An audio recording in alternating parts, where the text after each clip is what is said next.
फालतू श्याम बाबा का प्रसिद्ध मंदिर राजस्थान के सीकर जिले में स्थित खाटू श्याम जी को भगवान श्री कृष्ण का अवतार माना जाता है। करोड़ों लोग खाटू श्याम जी की पूजा करते हैं। श्याम मंदिर में हर वक्त भक्तों का मेला लगा रहता और विशेष रूप से पिछड़े जिले में का विशाल मेला आयोजित होता है जिसमें राजस्थान सहित अन्य प्रदेशों के श्रद्धालु भी बाबा के दर्शन करने आते। खाटू श्याम की कहानी महाभारत काल से शुरू होती, जिस वक्त उनका नाम बारी बारी और घटोत्कच के पुत्र बर्बरीक बचपन से ही बहुत बड़ी अपनी मां से युद्ध कला की देवी शक्ति का बहुत बड़ा भक्त। वर्ष में देशभक्ति की कठोर तपस्या देवी शक्ति प्रकट, नाम तुम्हारा कल्याण में तुम्हारी तपस्या और आशीर्वाद सदा बना रहे। और अपना संपूर्ण राजस्थान में सीकर शहर से लगभग 43 किलोमीटर दूर एक ऐतिहासिक मंदिर है जहां भगवान खाटू श्याम की पूजा की जाती है। हर दिन लाखों की संख्या में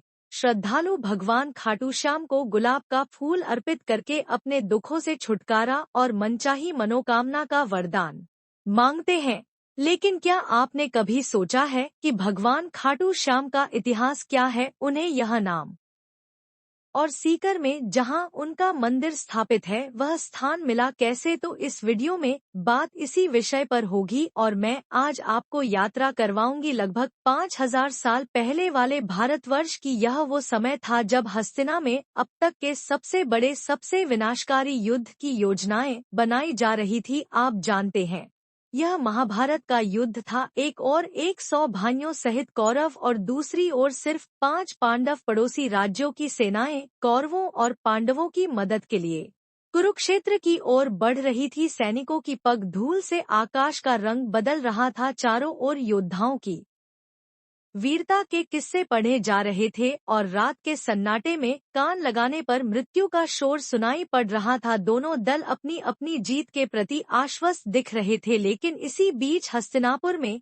एक ऐसे योद्धा का प्रवेश हुआ जिसका नाम सुनके कौरव और पांडव दोनों के कलेजे कांप उठे। उस योद्धा का नाम था बर्बरीक। महारथी बर्बरीक जुए में अपना सब कुछ हार के पांडव द्रौपदी के साथ जंगलों में भटक रहे थे। कारण था 12 वर्ष का वनवास और 1 साल का अज्ञातवास।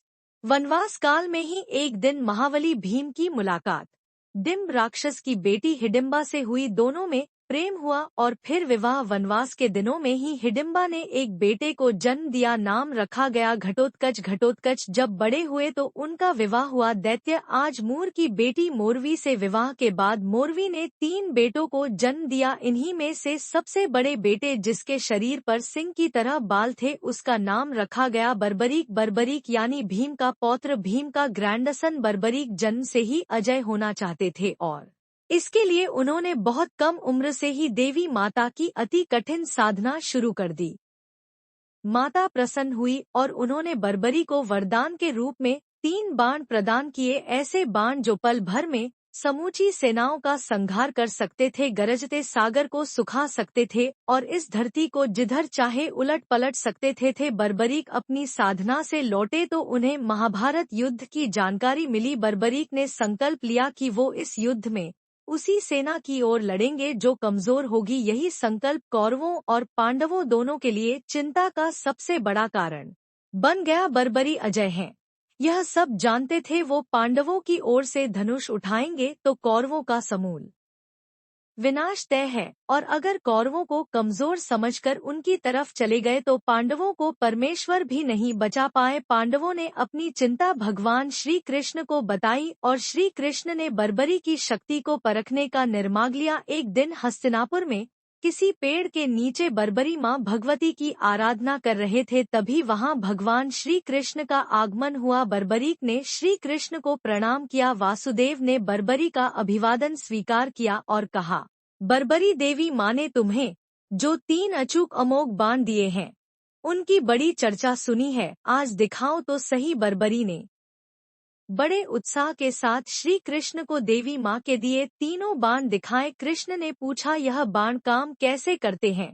बर्बरीक ने बताया, प्रभु पहला बाण अपने सारे लक्ष्यों को इकट्ठा करता है और दूसरा इकट्ठे किए हुए सारे टारगेट्स को एक ही साथ भेद देता है। श्री कृष्ण ने बड़ी उत्सुकता से फिर पूछा और तीसरा? बर्बरी मुस्कुराए और बोले, प्रभु उसे चलाने की कभी नौबत ही नहीं आएगी। श्री कृष्ण बर्बरी की बातों से खुश भी थे और आश्चर्यचकित भी। उन्होंने एक पेड़ की ओर इशारा करते हुए बर्बरीक से कहा, ठीक है, मान लो यह पेड़ दुश्मन की सेना है और इसका हर इना एक सैनिक है। नाटे गढ़ सेना यमगात पत्ता एक सैनिक है, तुम्हें यह सेना समाप्त करनी है, करके दिखाओ। बर्बरीक ने श्री कृष्ण को नमन किया और धनुष पर पहला बाण चढ़ाया। पहले बाण ने पेड़ के सभी पत्तों पर एक निशान लगा दिया, एक मार्क। इसके बाद दूसरे ने पलक झपकते ही सारे के सारे पत्तों को एक साथ भेद दिया और वही बाण भगवान वासुदेव के एक पैर में जा लगा। श्री कृष्ण के पैर में तीर लगा देखा तो बर्बरी घबरा उठे और हाथ जोड़कर वासुदेव से क्षमा मांगने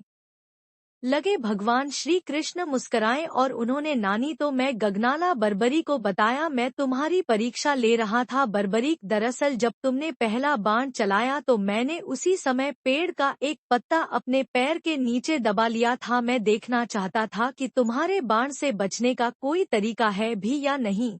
आगे श्री कृष्ण ने पूछा, इस महायुद्ध में किसकी ओर से लड़ोगे?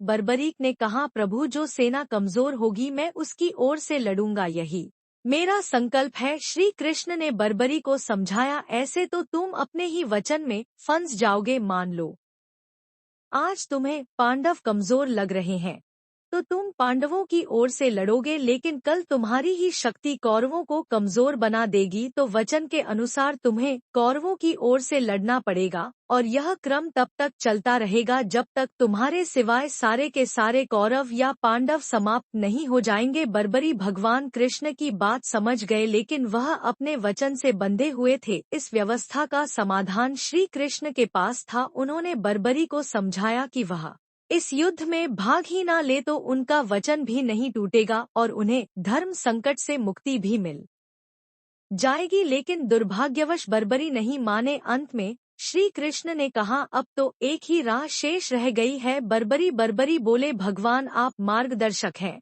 और शास्त्रों के अनुसार मार्गदर्शक हमारा पहला गुरु होता है। श्री कृष्ण ने कहा, तो फिर तुम्हें गुरु दक्षिणा देनी पड़ेगी। बर्बरी ने श्री कृष्ण को गुरु दक्षिणा देने का वचन दे दिया और फिर श्री कृष्ण ने समाज, राष्ट्र और हस्तिनापुर के हित में बर्बरी का शीश मांग लिया। बर्बरीक ने वासुदेव से आग्रह किया, भगवान संसार का सबसे बड़ा युद्ध होने जा रहा है, मैं यह युद्ध अपनी आंखों से देखना चाहता हूँ।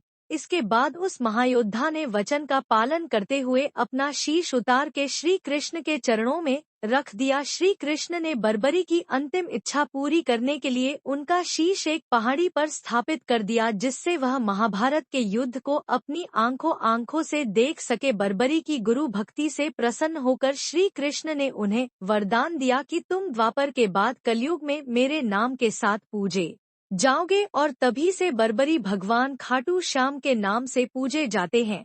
राजस्थान के सीकर जिले में भगवान खाटू श्याम शम का आकाश चूमता मंदिर गुरु भक्ति और दानशी की हमारी महान परंपरा का युगों युगों तक जयघोष करता रहेगा। आपने बड़े धैर्य से सुना, बड़े ध्यान से सुना। आपका आभार। प्रभु खाटू श्याम की जय।